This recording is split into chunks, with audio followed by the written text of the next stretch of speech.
Here first, but I just was struck, Mr. Andrus, in your written testimony, you noted that, quote, CalPERS' primary responsibility is to our beneficiaries, end quote. You talked about investing over the long term, and I couldn't agree more with that.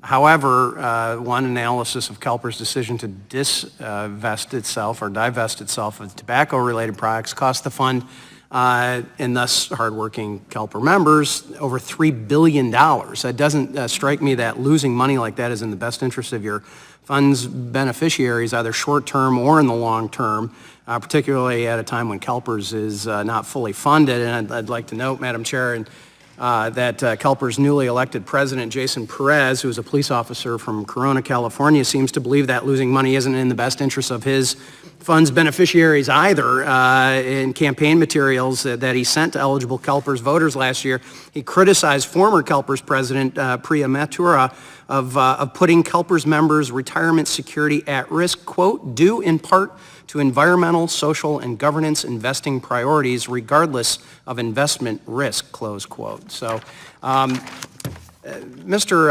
Atkins, as former commissioner with the SEC, what impact does the, you talked about this in your written testimony about the IPOs, have on employment and job growth, and what does an uptick in U.S. IPO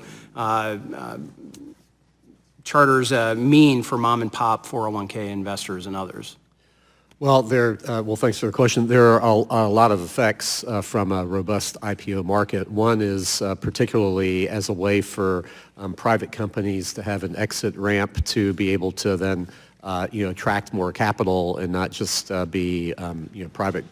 Do these bills encourage IPO the process in your opinion, or do they encourage companies to identify and attract new investors, or is this going to drive more of that into that private capital world?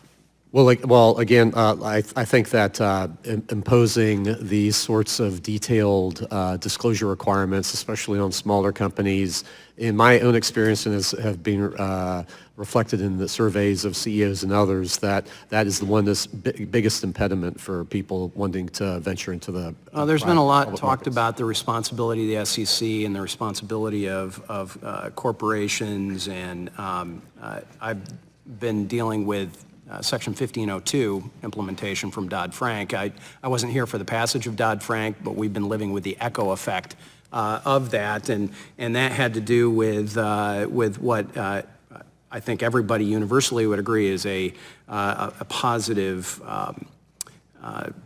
attempt at curbing a very real issue dealing with conflict minerals, but in its economic analysis of the final rule, the SEC said it's going to cost, compliance is going to be between $3 to $4 billion initially, and then $207 to $609 million a year. Mary Jo White, President Obama's SEC commissioner and chair, had talked about what the proper role of the SEC should be in all of these things, and I'm curious, as a former SEC commissioner yourself, how would you feel about another group that has been suggested by Mr. Moen setting standards that the SEC then needs to follow, and rather than them coming up with those standards themselves or letting industry come up with that? So I'm curious what you think of that idea. Yeah, well, I think it's best to leave it to the industry, the private markets, to come up with the standards rather than designate yet another something like FASB or GASB, these various other groups to do that.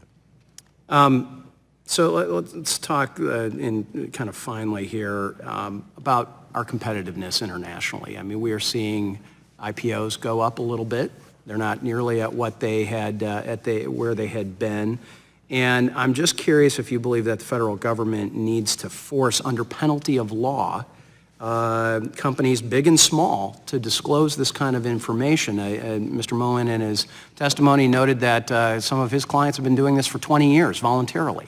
Is it necessary for the federal government and through the SEC to come in with the hammer and force them and maybe put them into a form, as had been suggested, that not even the SEC would determine, but that an outside group would determine? Yeah, it undoubtedly raises costs, and it's not just the cost of putting the disclosure together to hire lawyers and all that, but it's the knock-on costs of threat of litigation and that sort of thing.